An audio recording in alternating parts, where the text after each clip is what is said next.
Mega is an improvised satire from the staff of a fictional megachurch. I've had a sort of a shit week, and honestly, I thought of this moment many times where I was like, well, at least we're doing that J-Hat thing. That's going to be fun.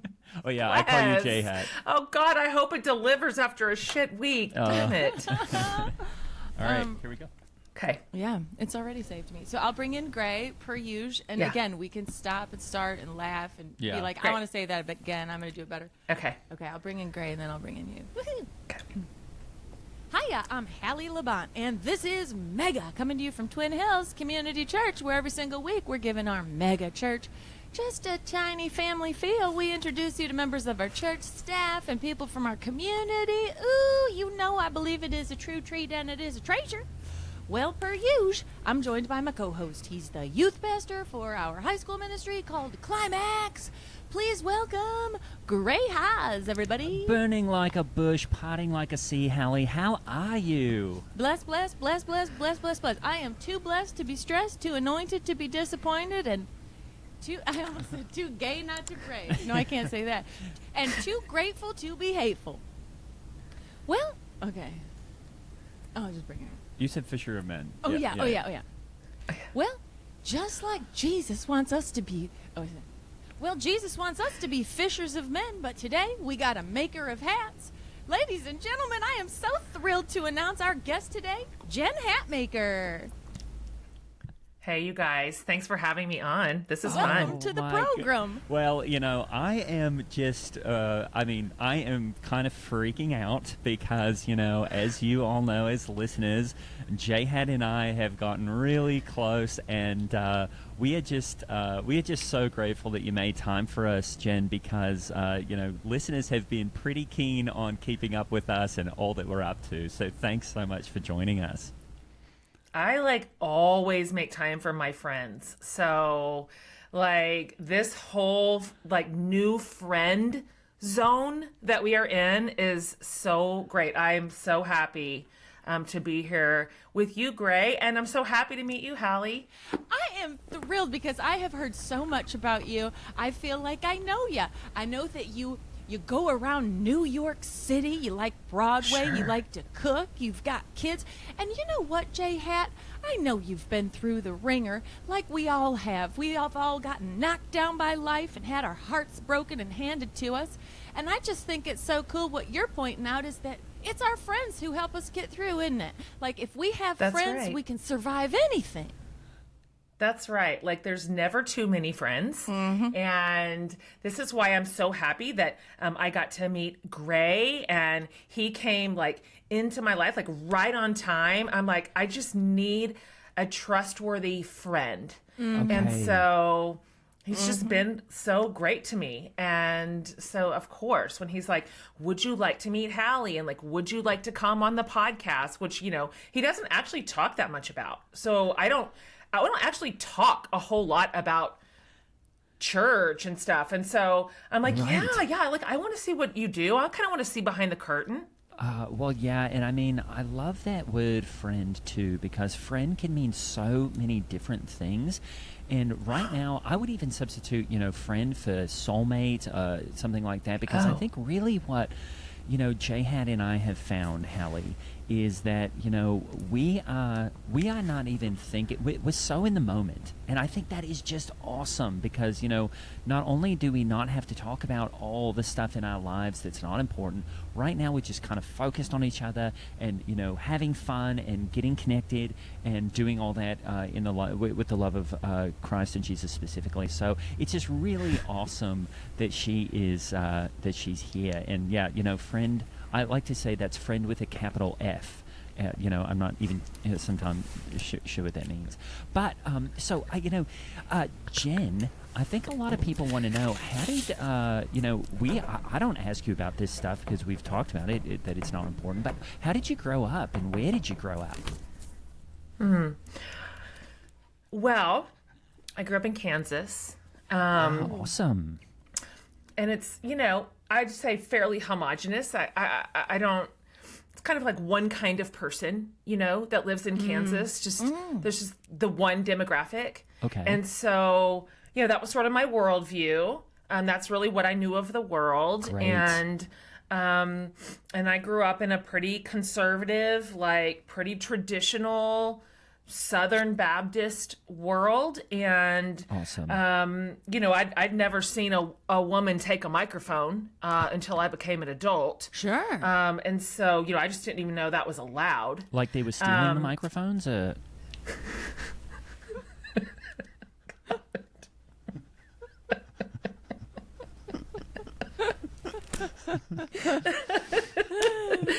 Oh, shit. Okay. Okay, let me come back in with that.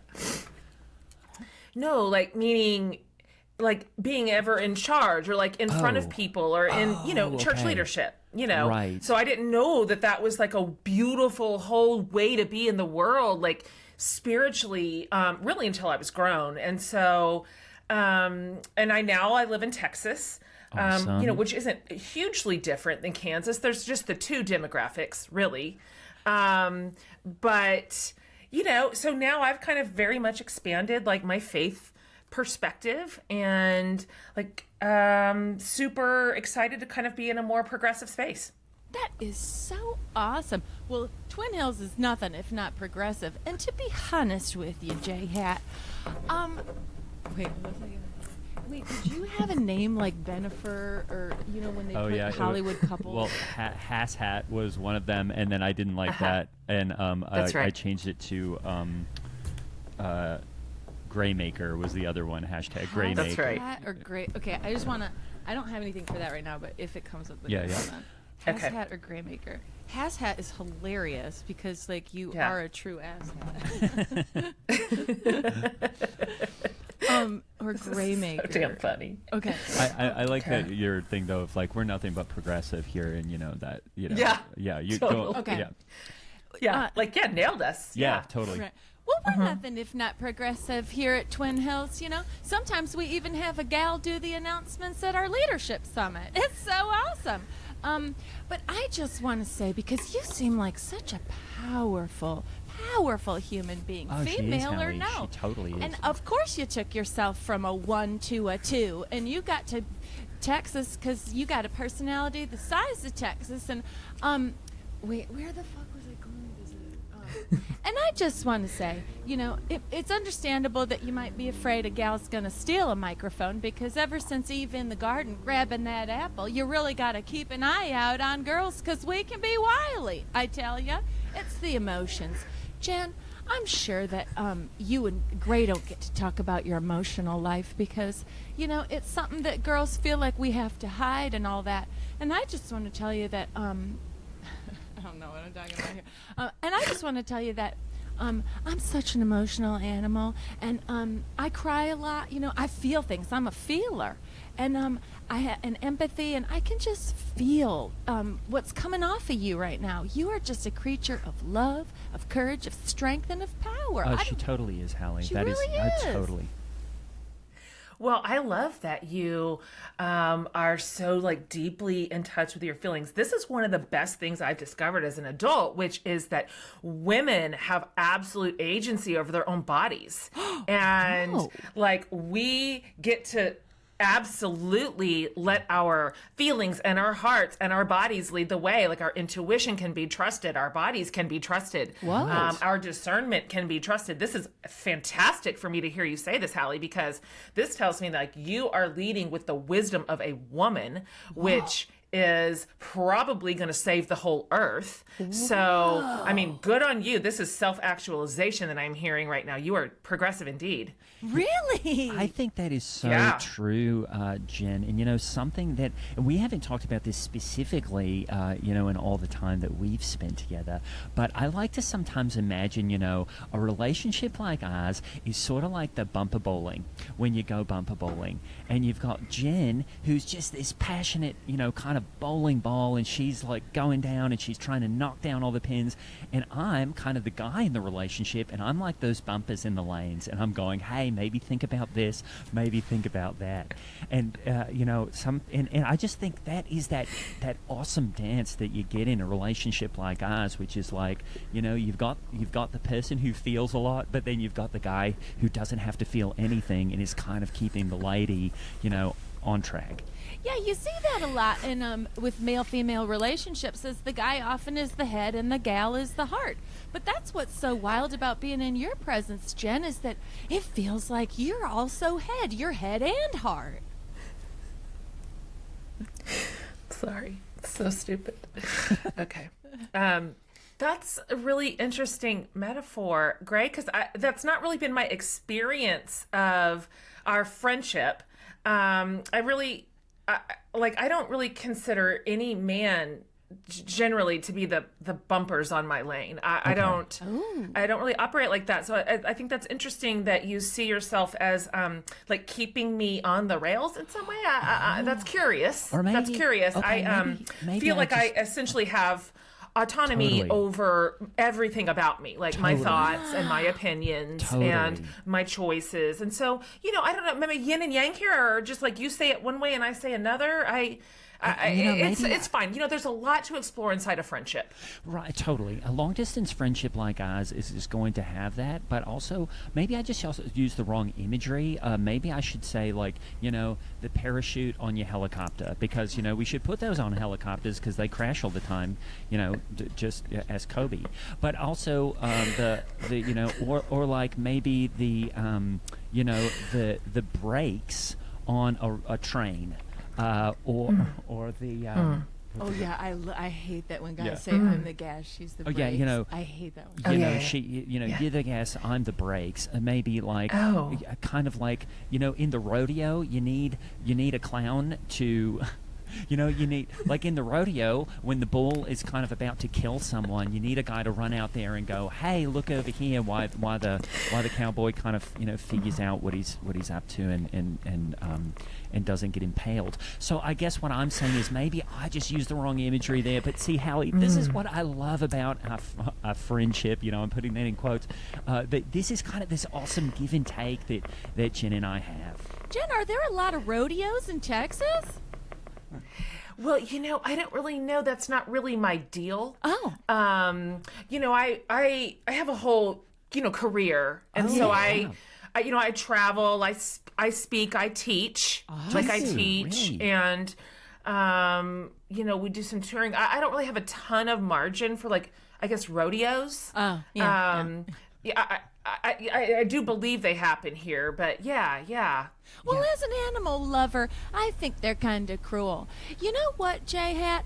I want to go back to something you said because I want to make sure I understand it. You said you have agency and autonomy, and I've never heard of such a thing. But I got goosebumps all over my body because I've really never thought about agency, and since all the travel agencies closed down, and now you can just book a ticket on Travelocity. How do you experience agency? Well, that's interesting. Well, let me ask you a question, Hallie. What is your role at Twin Hills? How do you exercise your own spiritual authority inside the role that you play there? Because I'm not even real sure what it is you do, because Gray doesn't really talk about you a ton. And so your work here is new to me. So why don't you give that to me, and I will give you some feedback on what I think agency would look like inside of that. And just to add on to that, I like to keep work at work and my personal life personal. But that's why Hallie. I have mentioned you before. I just don't remember where. Well, my husband, Lance Labont, he kind of says, I'm a glorified administrative assistant. But honestly, my title at Twin Hills is that I'm a weekend producer, which means I'm one of the 3 gals that works directly with head pastor Steve. And you know what's so funny? All 3 of us gals recently realized that, you know what? Every single one of us have had breast reductions. Isn't that neat? And I still am I got the dents in my shoulders. My back will never be the same. Hallie. And these 3 guys, and you know what? We never really got along before we realized that. I think we were all kind of vying for, Steve's, not attention, but just to, make sure that we have, some agency, Hallie, I guess you'd say, in our jobs with Steve. That's what Jen is even asking. I can't believe you would say that in front of a lady. No, friend. it is what I'm asking, and I just am so distraught to have heard what I just heard. I don't I think I might be at a loss for words, and I think I just want to ask you, like, who hurt you, Hallie? Like, who? When did it happen? Well, I'm going to be very honest with you. I was awful scared by the actual gospel growing up. I was so terrified of hell that I think I live in a constant state of low-grade anxiety to, sheer panic, always somewhere on that spectrum. And so I think that hurts me, and so I constantly am reading Psalms, praying under my breath, just casting my cares on him because he cares for me. You know what I mean? I just feel like without Jesus, I'd be absolutely desperate. It's like he was my breast reduction, He is taking the weight off. You know what I mean? He takes it right off my shoulders. Now, let her answer. I can't do it. God. Jesus was my breast reduction. I wasn't ready. Okay, hold on. All right. I think you're blowing Hallie's mind because she's Yeah, you are. It's so good. She's like, wait, I was cracking something open for her. Okay. Let me answer that. Okay, yeah. Okay. And I just want to add that, Jen, you don't have to respond to any of that because sometimes, and Hallie, this is just a critique peer to peer, is that sometimes you get a bit carried away, and this is what I'm talking about. Like I'm basically, what's another stupid metaphor? Like, I'm the net. I'm the net at the bottom of the, that the firemen put out when someone's on a building. Because right now I'm just going to say I'm going to catch you and just let you know you're going a bit too far. Well, there's this option, Hallie. Like, I would be curious to see what would happen to you. And I suspect that you might discover a whole new category of like spiritual flourishing if you were perhaps in a faith community with a female lead pastor instead of Pastor Steve. Pastor Steve is like I'm getting some alarm bells really? going off right now in my head around Pastor Steve, and I'm just wondering, like, when was the last time you sat under a woman pastor, lead pastor particularly? Every single summer when I go to the women's conference, Lead from Behind. In fact, you could come speak, Jen. It's all women in the audience, and it's mostly all the keynote speakers are men, but some of the breakouts are led by women. And you could come speak at a breakout at Lead from Behind. Or what was the other women's conference I called it? Afterthought. Yeah. Or there's a really big, this is an international one, it's a women's conference worldwide called Afterthought. Again, speaking of Eve, she was major afterthought, just pulled out a McRib sandwich and made a female as an afterthought. And you know what? We embrace that. We embrace that idea. The branding on both of those spaces is, I'm going to call it's problematic. I'm just going to say that to you. Yeah. And I don't think I would accept an invitation to speak at a breakout session of Lead from Behind. I think that would be a pass. Really? But would you do the main stage if we made you a keynote? I mean, Jen, it's like $25,000 for a half-hour talk. Oh. Yeah, I'm familiar with the average megachurch budget. I mean, I don't know if you know this, but I run an organization called Legacy Collective, and we raise money to solve sort of systemic issues around the world, and we are always on the prowl for the most sustainable solutions, the best innovators. So we are basically a grant organization. And so you guys understand fundraising, because you're a mega church and you're probably raising money for a coffee bar, right? Probably a plane for Pastor Steve, something like that. You understand what it means to raise money, right? Yeah. Well, yeah. We've already got a coffee bar and a plane. Oh, yeah. Okay. Right. So, we probably the legacy budget is maybe 1/10 of what yours is at Twin Hills over the course of a year. I don't know that we're spending our dollars the same way per se. But yeah, those like $25,000 30-minute speaker fees. This tracks. Now, this Jen, tracks. I'm sorry, but you guys, I've got to point this out because something problematic that maybe, Jen, I'm just going to, be the bumpers again, is you said you're on the prowl. And, things like when you're on the prowl for solutions, I don't care what you're on the prowl for, but here at Twin Hills, we would never say on the prowl. So just as you go to... As you go, to start this whole legacy thing, which we haven't talked about, but it sounds awesome. I would just be careful of saying on the prowl because a lot of times people are like, hey, look out, I did not realize that you were so fragile around language. Like, what are some of the other trigger words? Because I don't want to disrupt our friendship. Like, I don't want to say something that's going to like trigger you in a way. Like prowl wouldn't have occurred to me, for example. Right. Well, I've never been triggered, and that's just because basically I don't think there is anything that could trigger me because of my love of Christ. And what I just do is if something, I would say my emotions, if I'm ever triggered, are basically like I'm hungry, I'm full of energy. Or I'm, thinking, hey, I probably need. I guess that one goes under hungry because I was thinking, okay, like a midday sort of protein shake or something. So either I'm hungry or I'm full of energy or just needing to work out or something. And so a lot of times, like if there's something negative that comes into my life, I just move right past it. So really, Jen, you can say anything around me because we're that close. But I was just worried that maybe you would say something like that around somebody else and they would get triggered. I see. Now, Jen, may I ask you a question? Do you have something for that? Nuh-uh. Go ahead.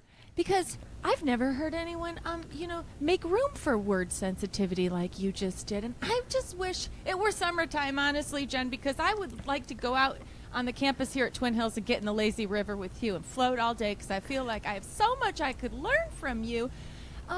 Maybe you could explain this to me.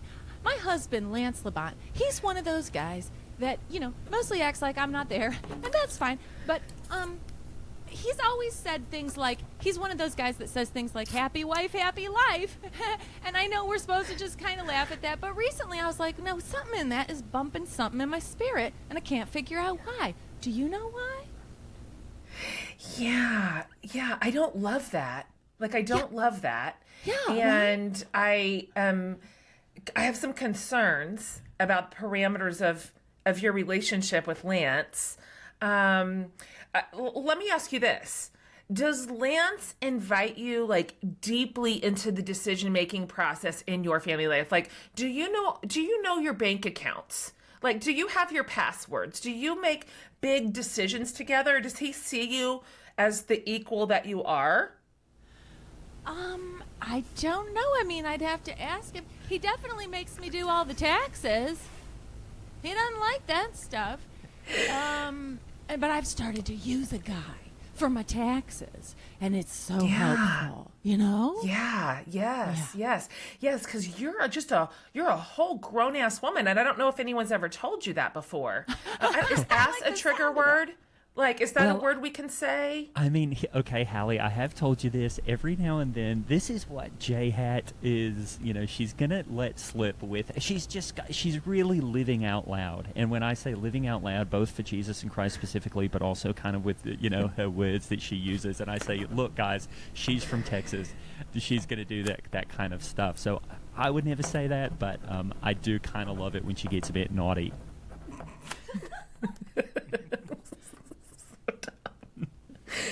Oh, God. Oh, my gosh. How do y'all do this? Oh, gosh.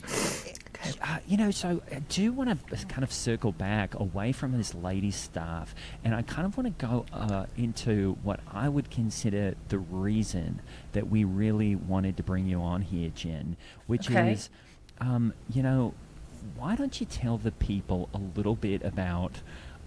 I'm trying to think of a way that Gray could just make this about him again in terms of like his brand and stuff. So like, So, Jen, I just kind of want to pull it away from the lady stuff for a second and Hallie's problems that don't seem solvable. And I do want to ask you, what do you kind of see with the J-hat, Graymaker, hashtag Graymaker thing? Because, we have shown up on a lot of social media. People see us out in New York and they see us antiquing and stuff. And what do you kind of see as the trajectory of the little thing that we've kind of got going, this cool brand and friendship and soulmates kind of thing? That's so interesting. Like, are you using that hashtag online, or like that's the thing that you're putting out? I've used it. I've used it. Several people have used it. A few troll farms have used it, I think. But also, I'm just, I think it's positive because I'm just leaning into it because for one thing, I love that people associate us together and that we're kind of this cool thing. You know what I mean? Sure. Like, I think people love to see a friendship like ours where it's like, two grown-ups and, the guy is, I'm trying to decide if this is where I start to kind of bring in you're the gay best friend, but I don't know. I don't want to say it on the nose. Yeah, just yes, that's great. I think that's great. Didn't you meet with? Are you friends with Anthony from Queer Eye? Yeah. Oh, that's a good. Maybe you can just be like, I've got lots of friends like you, or something. Oh, like, yeah, that's a great idea. Yeah. Yeah. Okay, that's perfect. All right. Yeah. So I think people actually love relationships like ours because they're kind of sassy, and it's like there's kind of this strong-willed girl, and then there's her like fun, guy friend. I've got a lot of friends actually like you, Gray. Like recently I became friends with Anthony. Do you know Anthony? He's on the show Queer Eye. Never. I've also had Bobby. He's also on the show. Bobby's been on the show. So I have this dynamic with some other men, and it really does play well in social. You are right. It's like, look at us. We're like at brunch, and we're like antiquing, and we're like going to musical theater in New York, and people just live for it. It's like, you two are like the greatest friends, and I wish I could also have a friend like Gray, to just kind of, be my antique partner, stuff like that. So I think it's fun. Yeah, I've never heard of those guys, but what I do want to kind of bring up again is like, and Hallie, this is a bit embarrassing because, as everybody here knows, I'm a hopeless romantic. And, I just think it is great that, people do see us together. People are going, that is a kind of relationship that I would want to have, is what Jen is saying. Sure. And I think they're also saying, like, hey, Christ is at the center of that relationship, and look how successful those two are. You know what I mean? It has made the internet explode, much like preachers and sneakers. You know what I mean? The Christian social media is saying Hass Hat and Graymaker. I mean, they're so excited. Well, they don't say Hass Hat anymore, Hallie. I didn't really like that one.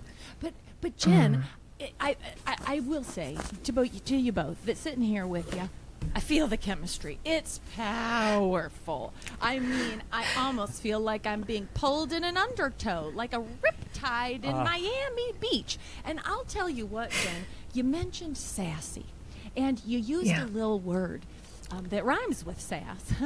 And it made me think of, I wanted to ask you, speaking of sassy, about these gals like Glennon Doyle. As a woman of God, am I allowed to like Glennon Doyle? I don't know, Hallie. We've been over this. I'd say no. It's just that as a woman who's been married to a man so long, I feel like a lot of us gals are looking at what she's got going on, and she looks happier than ever. She looks happier than any woman I've ever seen be happy. Yeah.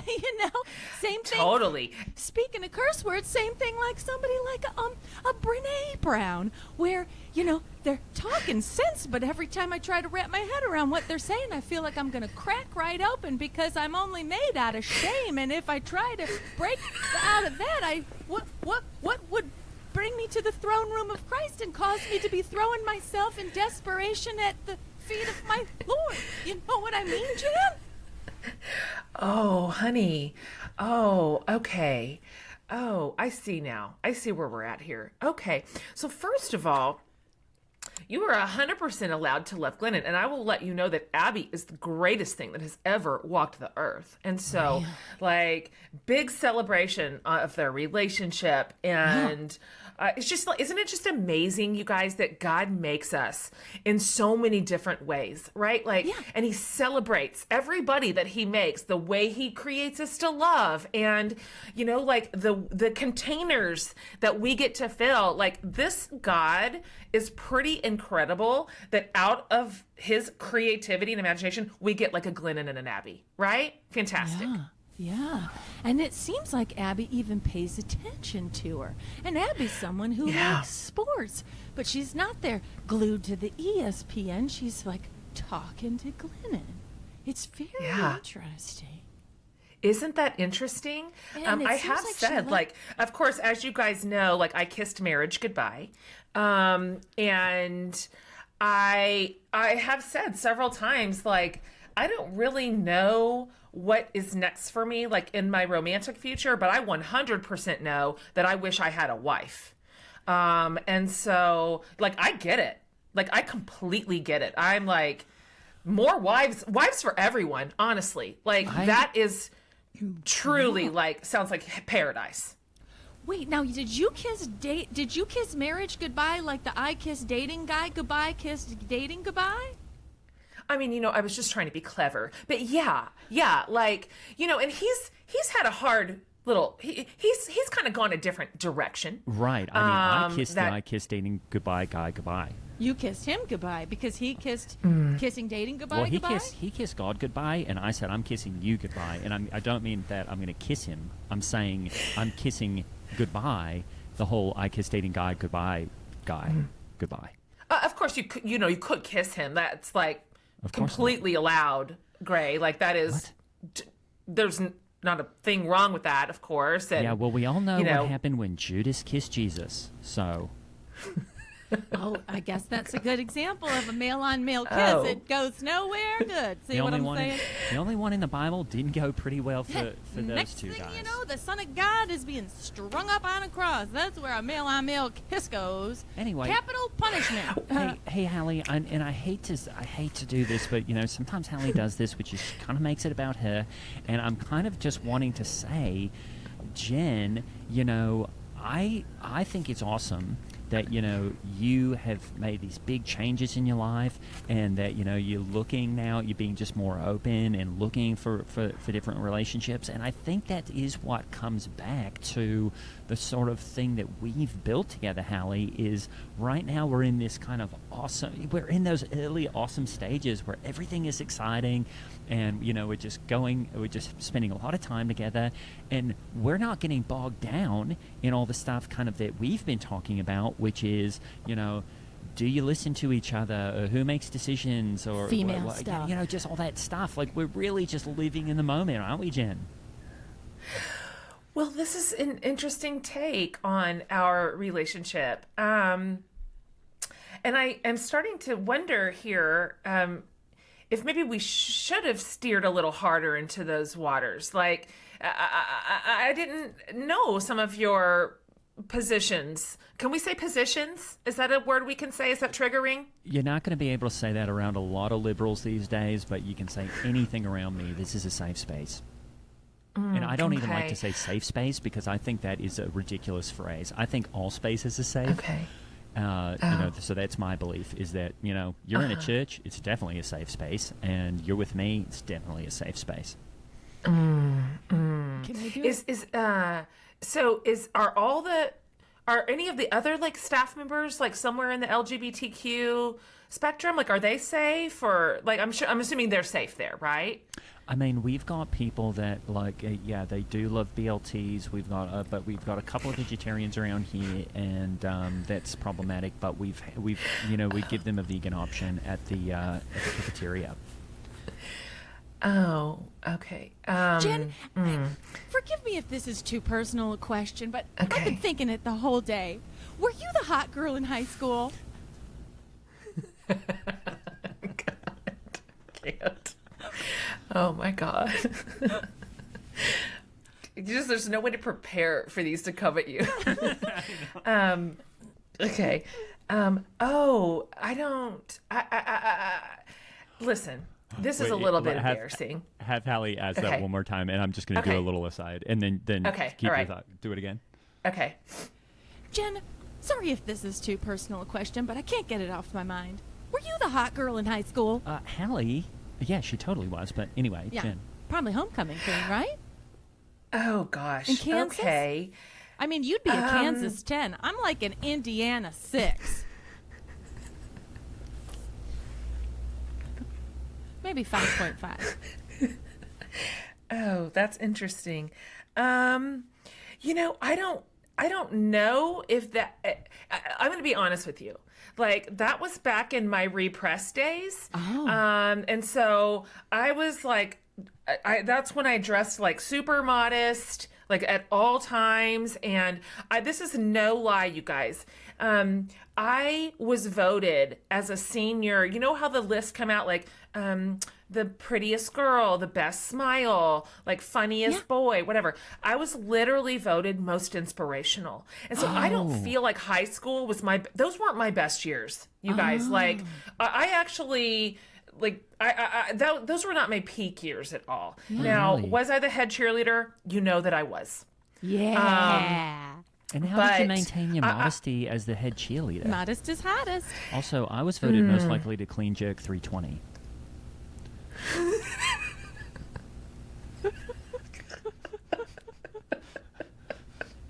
You were head cheerleader. Right, That's and so Jen, funny. so you're head cheerleader. How do you maintain, modesty? Because I think this is important for some of my teens to hear, which is like, how do you maintain modesty while also being this awesome, cool, most popular cheerleader? And how do you maintain sexual purity? Because everybody wants to bang the hot cheerleader. Well, I'm so sorry. So stupid. Wait, would she say bang? Everybody wants to, get in the back seat of the car with a head cheerleader. You know what I'm saying? Rolling the snow. Yeah. Everybody Yeah, wants to well, roll in the snow with the head cheerleader. I don't know that those are actually like the highest two goals that we set in front of high school girls. I'm not sure that that's our lead metric as we kind of raise the next generation. Primarily just because all that really produces is just crippling shame and self-hatred. And so I really? just wonder if there's a better way, Yeah. that maybe modesty and like purity culture could be re-examined. Oh, wow. Or just maybe just thrown in the trash, entirely. Wow. Yeah, or maybe just rebranded, as like fun culture. I just think sometimes it's the words we use. It's not even the things we do. Because, you hear purity and people are like, oh, that's a bad thing or something. And I'm going like, hey, what if you call it like glow up culture? And if you glow up for your husband on your wedding night, you are going to have like a perfect marriage. So, sometimes it's just how we frame things, don't you think, Jen? Well, let me give you an example of the great. reason I find the whole mechanism problematic. I remember one time I was in the youth group, and I was the youth group kid that you think that I was. Awesome. And I remember our student pastor, who's kind of like you, Graham. He wasn't Australian or English or whatever it is that you are, but he was the youth pastor, and he was teaching purity to the whole youth group. So there's boys in there and girls, but he really just directed his primary comments to the girls in the room. And and I remember that he held out like this really pretty like rose, like a flower. And he just started plucking the petals off one after another. He's like, this is what happens when you get in the back seat. Like, this is what happens when you wear spaghetti straps, right? Like, this is what happens when your shorts are more than, 2 inches above your knee, and he's just plucking and plucking and plucking. I noticed that none of the directives had anything to do with the boys, and I was curious. Yeah. But it was all for the girls. And then at the end, there's no petals left, and he's holding the stick, and he holds the stick out, and he says, "Girls, this is what you offer your husband on your wedding night, if this is the way you behave." And I'm just going to suggest that did not build in a lot of like strength or dignity into those hearts and souls of 14-year-old girls. So Totally. I don't believe I'm interested in a rebrand of this stick. I just think the stick is probably just needs to go altogether. Okay, yeah, let me repitch then, an idea, because what I did, a very similar thing, but I used a dead chicken, and I was able to do it with the feathers of the chicken. And basically, think how many more feathers are on a chicken than on a rose. So this thing went on for, about 90 minutes. And by the end there, I've got a completely plucked chicken. And I think that's also good just when it comes to body stuff, because, you see the carcass of a dead chicken, and nobody is going to want to do that kind of thing, present themselves to their husband, as kind of a cold, clammy chicken carcass. And so, I definitely agree with you, Jen. I don't think a stick is really the way to go. I'm trying to make it a little bit more fun, visceral, and long-lasting. Yeah, Jen, maybe you can help me with this, because I've got... I got one more. And plus, I actually was able to take the chicken home, because right now I eat, a half a chicken in the morning when I wake up and a half a chicken for lunch before I do my second workout. And it's really been awesome, just a great protein pump. Yeah, Jen, you said that, women are sort of raised with two standards. One is that your virginity is a gift you present your husband with, and two, it's your responsibility to dress and behave in a way that is going to not, cause good and upright men to stumble in the flesh. And I've got daughters, and, I've told them all that stuff their whole lives, and they said, "Mom, why at youth group are they saying, well, they learned a great metaphor of a stick of gum, and you chew it up, and then you're like, would you want to give this to your husband? It's already been chewed. You know what I mean? And then they said, in secular culture, they say, well, you don't want to get married to a woman because you don't want to eat the same kind of cereal every day. You know what I mean? And my girls are like, so what? I'm just a couple of pieces of hard dried grain, or I'm a chewed up piece of gum. Like, couldn't there be better metaphors? And I was like, well, that's the whole point. That's why I went with the chicken, Hallie.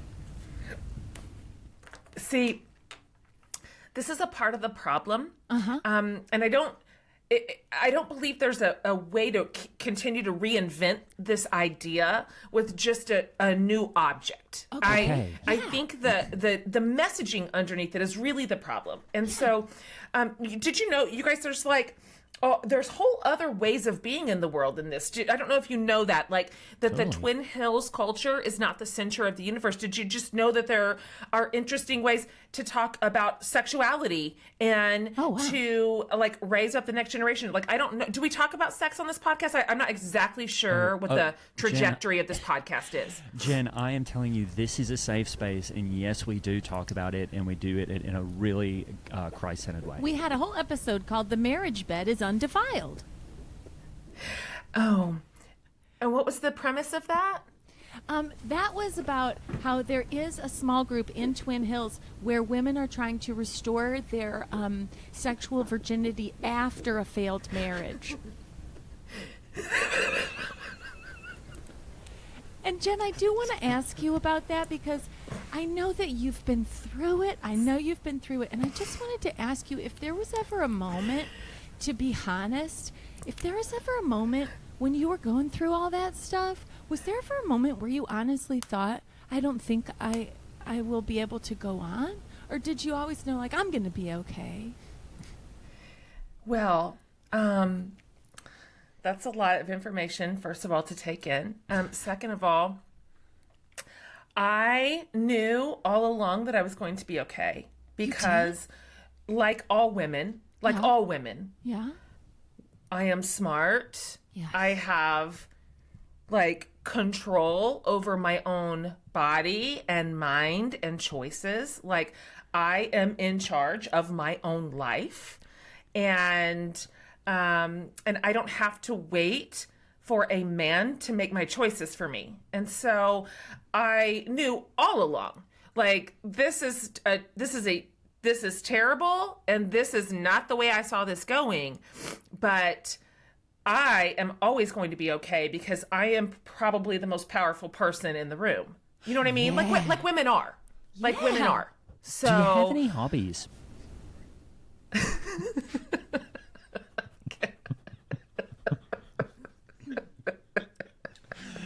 I'm sorry, Gray can just not hear this stuff. Every time it gets any type real or uncomfortable, I always have to fucking throw that in there. Sorry. It's so funny.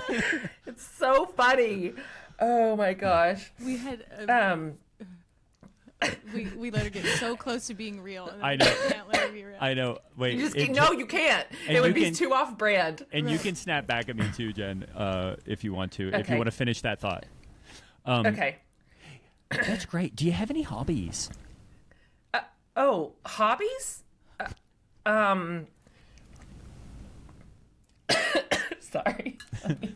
I'm sorry. I'm still just crying. My nose is running. Oh, okay. I got it. Okay, so give it to me one more time. Okay. Okay, that's great. Do you have any hobbies? Yeah. Like, my hobby is burning down the patriarchy. We should just build in a super long, like, silence. Yeah, after we're gonna that. just build that awkward silence. We'll just build a really long silence. Yes. Jihad, I have another question, and I don't know if this is too personal because I follow you on Instagram, and it looks like you have so many wonderful female friends, and you have so much fun, and you support the ever-living cripes out of each other, and you're always going out and laughing and supporting each other. And I just wanted to ask, like, what's that like, and how do you know that you're not going to end up, all of a sudden you're Glennon and Abby with one of them? You know what I mean? Oh, well, I mean, the thing is none of us are gay, and you just know you're gay because you're born that way, right? Like, you're just born that way. Like, that's the way God created you and crafted you. And so that's always it's generally pretty clear. So, Right. Or you moved to we Miami have at some tons point of in gay life. friends, but we're not gay. We're Oh. the four of us or so, not gay, but yeah, no, I don't know. I may never have another husband, but I would love to move into a compound with my girlfriends and live happily ever after. So that feels like the trajectory that makes the most sense. We would have like a well-organized home. Yeah. Like everyone would pitch in. We would make decisions jointly. Yeah. Nobody would just kind of be shitty. Can we say shitty? I don't know if Probably I don't not, know about no. the censorship, or I'm not okay.